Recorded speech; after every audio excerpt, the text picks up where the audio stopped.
కృష్ణ చైతన్య రెడ్డి ఈ పేరు పెద్ద పరిచయం అవసరం లేదు.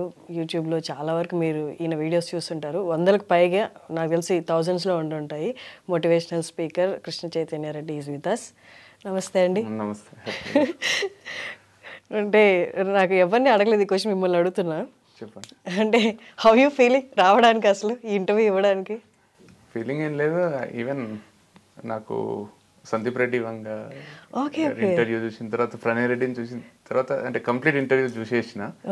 I feel very nice. అంటే first interview before release Sandeep Reddy Vanga interview కూడా చాలా ఎక్సైటింగ్ అనిపించింది. Which one? Arjun Reddy time? ఇదేనా? యానిమల్ రిలీజ్ కి ముందు that 1 hour plus interview.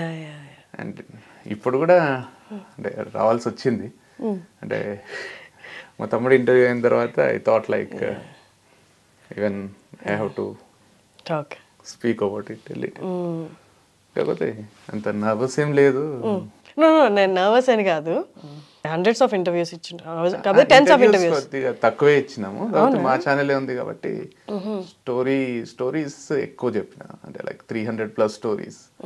And మీరు ఇంట్రడ్యూస్ చేసినట్టు మోటివేషనల్ స్పీకర్ అనే introduction, I don't know how it came. నేను ఎక్కడ నా బయోలో కానీ ఇన్స్టాగ్రామ్లో కానీ నేను మాట్లాడుతూ కానీ ఎప్పుడు కూడా లైఫ్ కోచ్ అని, మోటివేషనల్ స్పీకర్ అని నేను ఎప్పుడు అనౌన్స్ చేయలేదు. నేను అసలు మోటివేట్ కూడా చేయలేదు. అంటే ఫ్రమ్ నోవేర్ ఈ నేమ్ పాప్ అవుట్ అయింది. ఇనీషియల్గానే అయ్యింది. ఫస్ట్లో డినై చేసేవాడిని చాలా ఇంటర్వ్యూస్లో. ఇనీషియల్గా అసలు నేను మోటివేషనల్ స్పీకరే కాదు, డోంట్ కాల్ మీ దట్. నాకు ఎవరైనా ఈవెంట్స్కి అక్కడ పిలిచినప్పుడు కూడా మోటివేషనల్ స్పీకర్ కృష్ణ చైతన్య రెడ్డి వస్తున్నారని ఫ్లెక్సీలు కానీ ఫ్లయర్స్ కానీ ఇచ్చినప్పుడు కూడా ఫస్ట్ ఇనీషియల్గా పేరు తీసేయండి అనేవాడు. I was against it. I don't know why. చిన్నప్పటి నుంచి కూడా మోటివేషనల్ స్పీచెస్ అంటే అవంటే అరే how come people get motivated, ఎవరన్నా అరిసి చెప్తే ఇట్లుండకు అని చెప్తే ఎట్లా నడుస్తుంది, లైఫ్ ఎక్స్పీరియన్సెస్తో కదా తెలుసుకునేది అని చాలా అనిపిస్తుండే నాకు. అంటే నాకు ఎందుకో ఇష్టం ఉండేది కాదు. లేటర్ ఇక 2-3 years తర్వాత ప్రతి ఒక్కరు అదే పేరుతో అరే మోటివేషనల్ స్పీకర్ కదా మీరు. నా పేరు కూడా చాలా మందికి తెలియదు.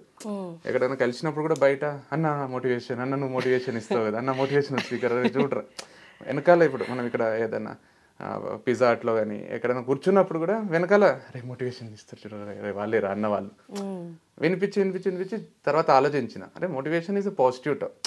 If someone is getting motivated it's okay కదా.